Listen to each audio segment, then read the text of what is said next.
5-25 साल से धरी हो और उसको यूं यूं करो तो खनखन अगर करती हो तो संकोच नहीं करना, इतनी दूर जाकर के इतना खर्चा नहीं लगाना।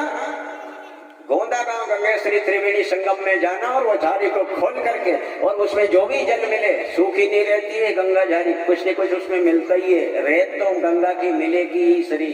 और वो झाड़ी को खोल करके और त्रिवेणी संगम में नर्मदा माई में डुबो करके वहां से जल भर करके आप श्रद्धा भावना पूरी जरूरी है, भावना तो जरूरी है, क्योंकि जहाँ भाव है वहाँ भगवान है। अगर आपने भाव से वो गंगा जी का जल भर लिया और घर आकर के आपने गंगोज किया और कुएं पे आपने झाड़ी ले गए और पूजन आरती करके उस झाड़ी का मुंह आप खोलोगे, वहां अगर गंगा आपको दर्शन नहीं दे तो फिर कहना और फिर मत बजाना ताली बाद में, क्योंकि ये स्वयं नर्मदा साक्षात गंगा है। इसमें प्रमाण मिलता है, यहाँ त्रिवेणी संगम का महत्व है। यहाँ साक्षात गंगा स्नान करती आके नर्मदा माई में रोज। कब, क्या टाइम है उसका गंगा स्नान करने का? प्रात समय है गंगा, सवेरे 6 बजे से 9 बजे के पहले पहले प्रातः काल, सूर्य उदय के समय प्रातः काल नर्मदा माई में गंगा रोज आती है और गंगा रोज स्नान करती है। अपन तो सोचते हैं कि ज्येष्ठ शुक्ल दशमी अतिथि पावन, गंगा रेवा मिलन सुहावन, 12 महीना में एक बार गंगा स्नान करने आती है, तो अपन सोचते हैं गंगा दशमी है, गंगा आई है। लेकिन नहीं, त्रिवेणी संगम में जाओ, गोंदा गांव गंगेश्वरी में जाओ और वहां जाकर के स्नान करो 6 बजे से 9 बजे के पहले सुबह सुबह, तो वहां त्रिवेणी संगम में साक्षात गंगा स्नान का पुण्य प्राप्त होगा। ये नर्मदा पुराण की कथा है, इसलिए गोंदा गांव गंगेश्वरी आप जाइए। यहाँ पर बहुत सुंदर एक कथा है।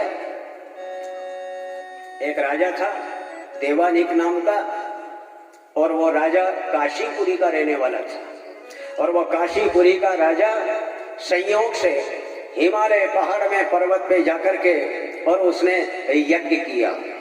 राजा ने हिमालय में जाकर के उसने यज्ञ किया, तो संयोग से काशीपुरी का रहने वाला हरिकेश नाम का राजा, और हरिकेश नाम का राजा काशीपुरी में रहता है, और उसने जाकर के बद्रीनारायण धाम में हिमालय पहाड़ के ऊपर यज्ञ किया। बंधुओं, यज्ञशाला बनाई और वहां यज्ञ का भव्य आयोजन हुआ।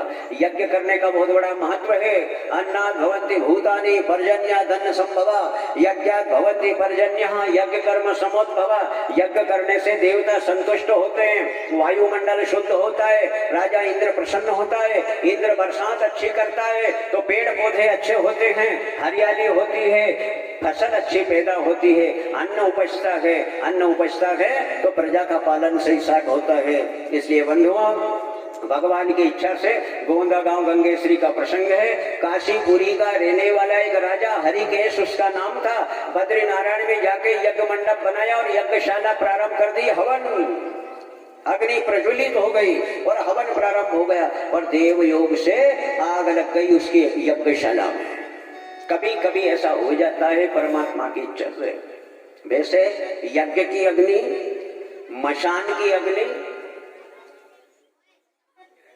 इनके द्वारा कभी आग लगती नहीं है। यज्ञ भगवान भी कुंड से अग्नि दूर नहीं जाती। ये यज्ञ का चमत्कार यज्ञ कौन करेगा?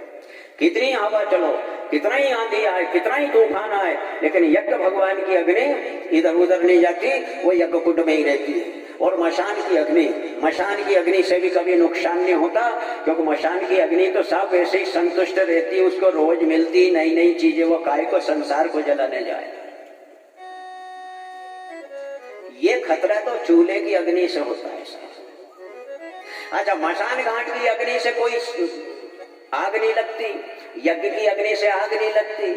और ये भी आप लोगों ने अच्छे से सुना ही होगा, आग जब भी लगे घर मकान में इधर उधर तो सबके तो चूल्हा की अग्नि से ही लगे। इसलिए गोबर गैस चालू कर दिया, इसलिए गैस टंकी आ गई घरों घरों में। लेकिन चूल्हा जलाते हैं तो चूल्हे की अग्नि से खतरा इसलिए, क्यों जल जाते हैं मकान, क्यों लग जाती है आग? इसलिए आग लग जाती है कि मेरी माता बहने, तुम रोज अग्नि नारायण भगवान के ऊपर खूब बाटी रोटी चूरमा का वे लड्डू, क्या कहते हैं उसको, रोट, चूरमा का रोट कहते हैं, रोट बड़े बड़ा खूब आग माता के ऊपर धरो, खूब पलटो, इधर का उधर खूब सेको, और बाद में भोजन तैयार हो जाए, जब इतनी सी भी रोटी इतना सा भी घी अग्नि में नहीं डालो तो वो अग्नि नारायण भगवान नाराज हो जाते हैं। खूब 2 घंटे मेरे को परेशान किया और इतना सा भी भोजन मेरे को नहीं दिया, अभी जरा तुम ठहर जाओ, जरा हवा चलने दो, तो तुम्हारे चूल्हे में राख पूरी मत रहने दो, कहीं न कहीं समय गड़बड़ मामला करूंगा तो जो लोग जो माता बहने